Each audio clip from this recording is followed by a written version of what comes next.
Assassin's Promise by Thomas Woodward. Chapter 129. Rasham entered the hushed chamber. Moving aside the tent flap that covered the immense, warped structure of stone, he held his breath as he passed through the entranceway. The whorls that swirled within the depths of the stone itself were held in a strange pattern. They gave the sense of movement, so intricate were they carved. The entire structure had been found countless hundreds of years ago, built into the very rock of this desolate range of mountains, deep within the desert's embrace. That was the true reason this spot had been chosen for the gathering every 5 years. Not what was told on the surface. Only those who served the council had knowledge of this secret. Those who gained knowledge of its existence were forced to swear on pain of death that they would not unmask the secret of the alien stone pillar. Rasham could count on 2 hands those who knew of this place and who still lived. Sometimes the most basic camouflage was the most effective. Indeed, the path to it seemed almost plain, dirty, and of no interest at all. It was the council's hope that it ever remained that way. Rasham felt the tiny vibrations scourge through his very being as he passed the entrance to the portal. There was no other visual cue to announce it, but it made his skin crawl. Rasham knew deep down that some secrets were better left unearthed, whatever the gods might say. It was here, in the chamber of unbirth, that they were made. Their tools, the hand of the council, the Ameni. It was here that his brother had been unmade and reborn in order to serve him. Rasham's brother could not die, so it was told.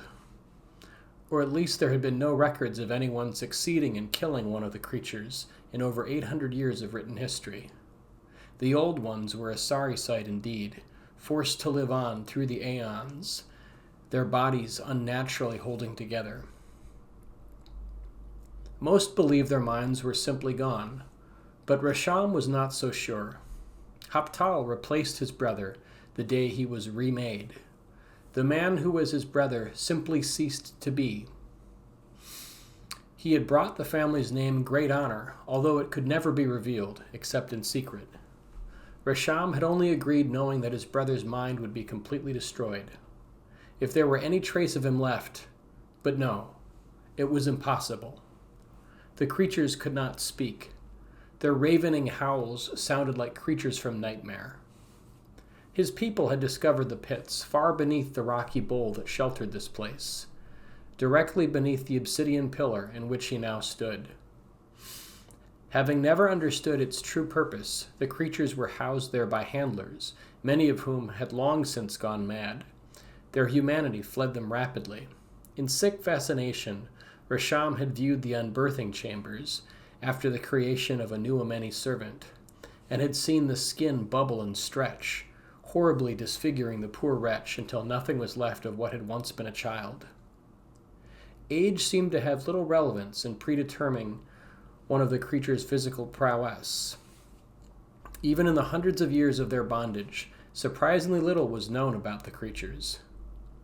What other mysteries did the strange structure hold?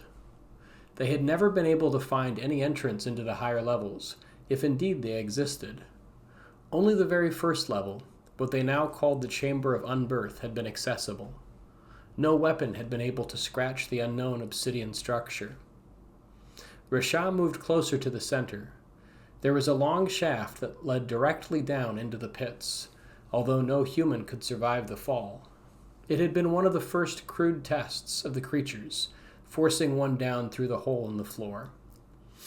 Of course, they could not be killed, and from this the Merchant Council discovered the pits. A series of tunnels built deep into the earth through the very walls of the surrounding mountain had connected to a small shaft that dropped directly into the pits. The face was too sheer to escape. The handlers were consigned to a one-way trip, never to return, their only communication and sustenance coming from above.